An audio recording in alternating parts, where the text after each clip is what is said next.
పువ్వులు చాలా రకాలు ఉన్నాయి. ఒక్కో పువ్వుకు ఒక్కో ప్రత్యేకత ఉంటుంది. వీటిలో చాలా శ్రేష్టమైనది, పవిత్రంగా భావించేది పారిజాతం పువ్వు. ఇది చాలా సువాసన గల పువ్వు. ఇది రాత్రిపూట వికసిస్తుంది. ఈ పువ్వు హిందూ పురాణాలలో కూడా వర్ణించబడింది. ఈ పువ్వు చూడటానికి ఎంత అందంగా ఉంటాయో, దాని ప్రయోజనాలు కూడా అంతే అద్భుతంగా ఉంటాయి.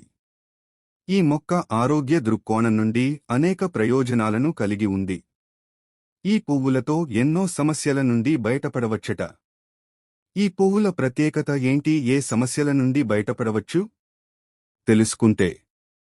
ప్రత్యేకత: నేలపై పడిన తర్వాత ఇతర పువ్వులు పూజలో ఉపయోగపడవు. అయితే పారిజాతం పువ్వులు మాత్రమే పూజలో ఉపయోగించబడతాయి. అవి వాటంతటా అవే కింద పడతాయి.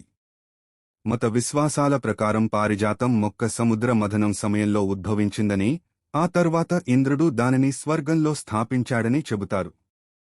అందుకే ఈ మొక్క స్వర్గం నుండి భూమికి వచ్చిందని నమ్ముతారు. ఈ మొక్క ఉన్న ఇంట్లో లక్ష్మీదేవి ఎల్లప్పుడూ నివసిస్తుందని కూడా నమ్ముతారు. వివాహం కోసం: ఎవరైనా వివాహంలో ఏదైనా అడ్డంకిని ఎదుర్కొంటుంటే పారిజాతం యొక్క పరిహారాలు బాగా ఉపయోగపడతాయి.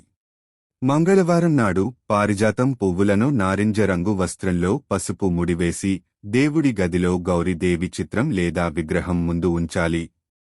ఇలా చేయడం ద్వారా వారికి తొందరగా వివాహం జరుగుతుందట.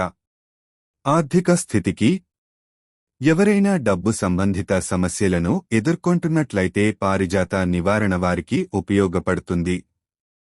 దీనికోసం ఈ మొక్క వేరును చిన్న భాగాన్ని తీసుకుని ఇంట్లో డబ్బు ఉంచే ప్రదేశంలో ఉంచాలట. ఇలా చేయడం ద్వారా డబ్బు సంబంధిత సమస్యలు క్రమంగా పరిష్కారమవుతాయి. పురోగతి కోసం: చాలా ప్రయత్నాలు చేసినా ఉద్యోగంలో ప్రమోషన్ రాకపోతే మంగళవారం నాడు పారిజాత పువ్వులతో పరిహారం చేయవచ్చు. పారిజాత పుష్పాల గుత్తిని తీసుకుని ఎర్రటి వస్త్రంలో చుట్టి ఆలయంలో లక్ష్మీదేవికి సమర్పించాలి. ఇలా చేయడం ద్వారా ఉద్యోగంలో ప్రమోషన్ పొందుతారట.